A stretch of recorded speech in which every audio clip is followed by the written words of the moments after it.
Olá pessoal, tudo bem?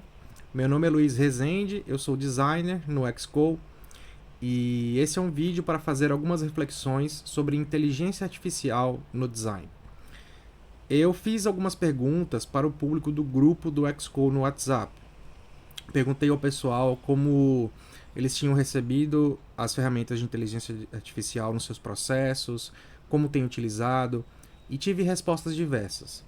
Entre as respostas, tem uma aqui da Priscila, que diz que existem muitos cursos que prometem mil coisas, mas na prática ensinam poucas. A Andrea, que é professora, deixa os alunos utilizarem IA nas atividades, mas acabam se apoiando na IA em vez de ler e se aprofundar para tomar decisões críticas. Né? Esse é um ponto interessante.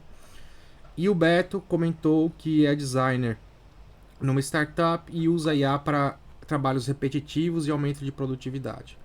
E são elementos válidos, né? São elementos válidos quando a gente pensa no nosso processo. Eu gostaria de trazer o gráfico da Gartner, né, que é o Hype Cycle, o ciclo do hype da Gartner em relação à inteligência artificial em 2025, que foi publicado em julho. Né, e já traz algumas reflexões interessantes sobre ferramentas de IA, né, entre elas a IA generativa, e coloca a IA generativa no ciclo da desilusão, né, na descendente. E então que a gente estaria já se desiludindo com as potências da IA generativa e com o que é capaz de fazer. Bom, a gente consegue fazer algumas reflexões nesse processo. Né? Dentro da playlist de IA aqui no Xcode, eu tenho colocado alguns vídeos sobre como fazer um bom prompt, né? Então a gente ensinou já como fazer prompt, geração de imagens, utilização de imagens em vetores, né? E adaptação dessas imagens para protótipos no Figma. Falamos também do uso do MCP do Figma com o Cursor para a utilização de componentes, produção de componentes para Design System. Né? Então são várias atividades que a gente pode utilizar a IA e fazer no nosso dia a dia. Mas muitas delas, né, tirando o MCP, é relacionada à geração de imagens e produção de prompts para interação em texto, né, para requisições em texto. Ou seja, muitas delas lidam com IA generativa. Né? E a gente passa por um ciclo de desilusão porque a gente, quando foi impactado pela IA no início, a gente pensa que a IA vai transformar tudo que a gente faz. E não é bem assim. Né? A IA consegue digerir muitos dados em relação a entrevistas e nos ajudar no discovery, consegue transformar nossa produção de ativos em relação ao MCP para ferramentas que automatizam o código, né? Então nos ajuda na parte de produção do front-end e acelera processos. Mas se a gente utiliza só dessa forma, a IA generativa está muito aquém daquilo que tínhamos imaginado. Né? Então a gente consegue elaborar pelo menos 3 níveis de trabalho com IA no momento, agora em outubro de 2025, que são um primeiro nível com IA generativa, em que a gente está falando sobre produção de imagens, produção de textos, resumos de conteúdos, aceleração na digestão de conteúdos para a gente poder fazer etapas de discovery. Então é como a gente acelera o nosso processo de produção com qualidade. E para ter qualidade, a gente ainda precisa de interferência humana, porque é necessário uma curadoria para esses ativos, tanto para aprovação quanto para edição. Eu preciso curar esses ativos para que eles tenham uma qualidade mínima desejada. Nesse sentido, ferramentas como o V0, como o Lovable, eles não necessariamente nos dão as melhores respostas. Né? Um designer hoje humano com uma ferramenta como o Framer, ou até com uma ferramenta como o Figma, repassando um ativo para um front-end, repassando um protótipo, consegue um resultado muito melhor do que a IA é capaz de produzir, mesmo com código. Então, hoje, a IA, no sentido generativa, não é melhor do que os humanos gerando. Ela torna mais rápido o processo e ela consegue nos gerar ideias diferentes, mas ela não substitui as pessoas.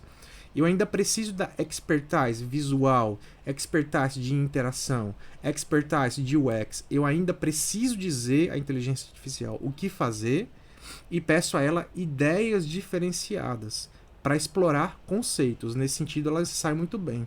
E esse seria o primeiro nível de trabalho, em que o meu processo ele é acelerado, em que ele é transformado no sentido de eu conseguir mais outputs, mas ainda me torna necessária uma revisão, uma curadoria para poder obter um resultado de qualidade. A gente entra também no segundo nível, que seria as automações. Né? Hoje em dia existem muitos cursos por aí ensinando N8N, né? Como se fosse mágica, e tem muita coisa ruim no mercado, mas eu falo no sentido de automações reais, em que a gente vai criar agentes, em que a gente utiliza agentes de LLM para fazer processamento de dados, em que a gente lida com evals, a gente lida com multi-agentes, agentes especializados para tarefas específicas, e de alguma forma a gente consegue automatizar processos para que esses processos que antes tinham interferência humana deixem de ter interferência humana. Nesse sentido, é como a gente pensa o design sendo automatizado, onde de repente que eu tenho processos humanos hoje e eu posso deixar de ter.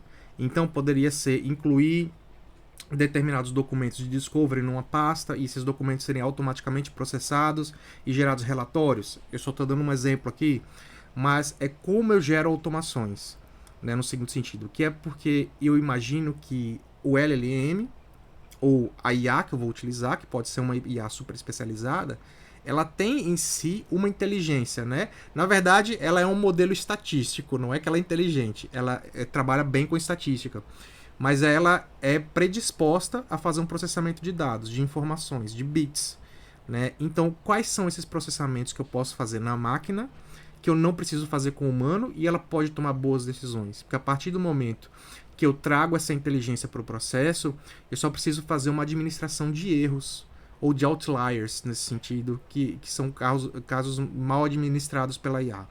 Mas, no grosso, né, no sentido mais popular, a IA ela lidaria bem com processos simplificados nesse sentido no momento que a gente está. Né? Então, é como é que eu lido com a criação de agentes para automatizar o processo. E é como é que eu faço processos automatizados na minha operação de design, que pode ser uma operação enterprise, mas isso entraria no segundo nível. Quando a gente fala de um terceiro nível, aí eu estou falando de pessoas que, de fato, trabalham na construção desses LLMs ou na construção de modelos de inteligência artificial, né? Que são pessoas que lidam com economia de tokens, real, lidam com códigos, e são aquelas pessoas que estão recebendo milhões de dólares no cargos na Meta, do Grok, do Twitter, entre outros. São pessoas que estão lidando com a construção de modelos de inteligência artificial.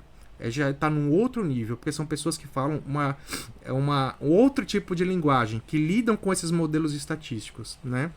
Está muito além de uma automação. Uma construção de automação via N8N, ela não é a construção de um agente de IA.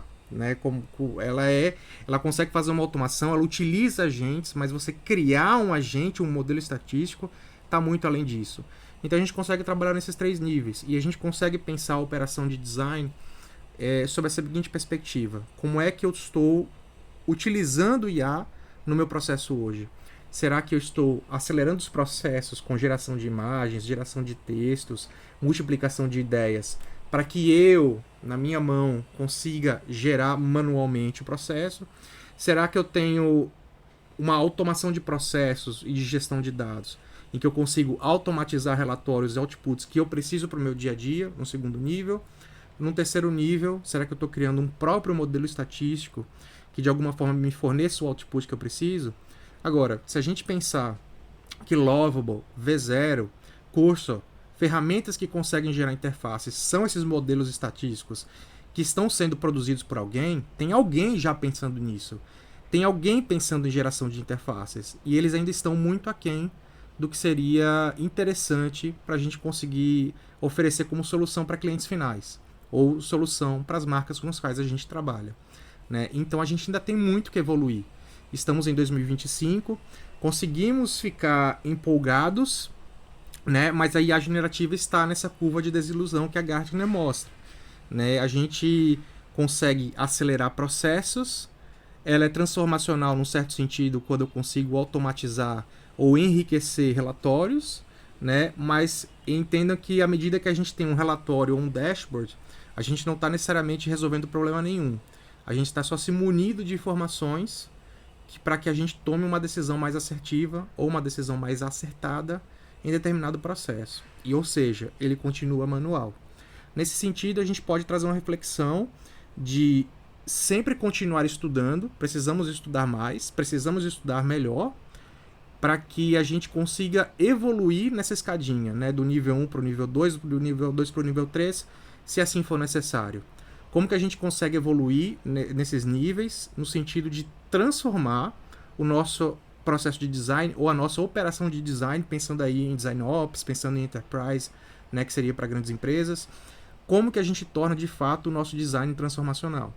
Porque se a gente não entrar nessa reflexão mais profunda, que é até estratégica, a gente fica só na casca do ovo, a gente fica só na camada superficial. E daí eu tenho uma geração de imagens, eu tenho uma geração de copy, eu tenho uma geração de texto, mas eu fico muito na camada do marketing expositivo, estático, como é feito hoje nas redes sociais e na camada comunicacional da coisa. Né? Eu não entro na parte de protótipos, de interação, de interfaces adaptativas, porque assim a gente pode trabalhar de forma transformacional, né? Pensar os produtos de forma adaptativa. Será que eu consigo, a partir de uma interface de produto, transformar essa interface com base nos costumes e nas preferências de certo usuário, de forma que eu ofereça para ele aquilo que ele precisa? E veja, é o que o usuário precisa, não necessariamente o que a marca quer empurrar. Mas então, será que eu consigo realmente tornar esse processo inteligente? E a gente entra numa questão complexa em relação à experiência, que é eu precisar entender o contexto do usuário, né? Porque a IA ainda precisa desse contexto. Hoje eu ainda preciso fornecer para a IA contexto do que eu preciso para ela poder me dar uma resposta. Assim acontece também com os usuários, né? Hoje a gente consegue ver isso no marketing. Eu vejo um anúncio, eu faço uma busca de um produto na Amazon, de repente eu recebo o remarketing e começo a ver aquele produto várias vezes. A pista que eu dei para receber o remarketing foi visitar o produto, ou seja, a marca entende, ou o marketing entende, que eu estou buscando algum produto como aquele para me oferecer algo. Mas será que eu consigo trabalhar hábitos similares como esse numa interface de produto? Como é que a marca entenderia qual é a minha necessidade atual? Né? Normalmente a gente faz isso através de pesquisa. Um banco de investimentos, por exemplo, ele tenta buscar o seu perfil de investidor. De tempos em tempos ele atualiza esse perfil, acredito que de ano em ano, tentando buscar qual é o seu momento, pergunta quantos ativos você tem e tenta te oferecer produtos. De repente seu perfil é moderado, agressivo, conservador, mas será que isso me conta a história inteira? Então a gente ainda está muito limitado na forma de entender contextos humanos para poder tornar as nossas interfaces mais inteligentes. E pode ser um grande desafio para nosso próximo nível de design. Porque a gente pode pensar a IA transformando as interfaces, a IA... Mas como é que a gente transforma a experiência? Então, imagine que a gente hoje está discutindo geração de imagens, geração de prompt, automação de processos, né? Criação de modelos estatísticos. Mas isso só vai importar se de fato eu conseguir transformar a experiência final. A gente vai ler matérias sobre a NNG, né, sobre a transformação da interface, a gente deixando de ter a tela, hoje tem os óculos, né? A gente lidar com interfaces no tato, as interfaces por voz, né, que a gente fala com a Alexa, com a Siri. Tudo isso é transformação de experiência. E tudo isso, de alguma forma, se a gente quiser fazer uma experiência customizada, vai precisar de coleta de contexto das pessoas. Então a gente precisa se tornar mais preparado, ou seja, mais inteligente no processo de captura de contexto. Como que eu entendo as situações que as pessoas estão vivendo e como eu ofereço experiências mais personalizadas para aquilo que elas querem. E no final, isso gera impacto no caixa, fluxo de caixa para as empresas. Isso gera impacto no EBITDA. E é isso que é importante na nossa matéria quando a gente fala de impacto de design real. Então essa é a reflexão que eu queria trazer.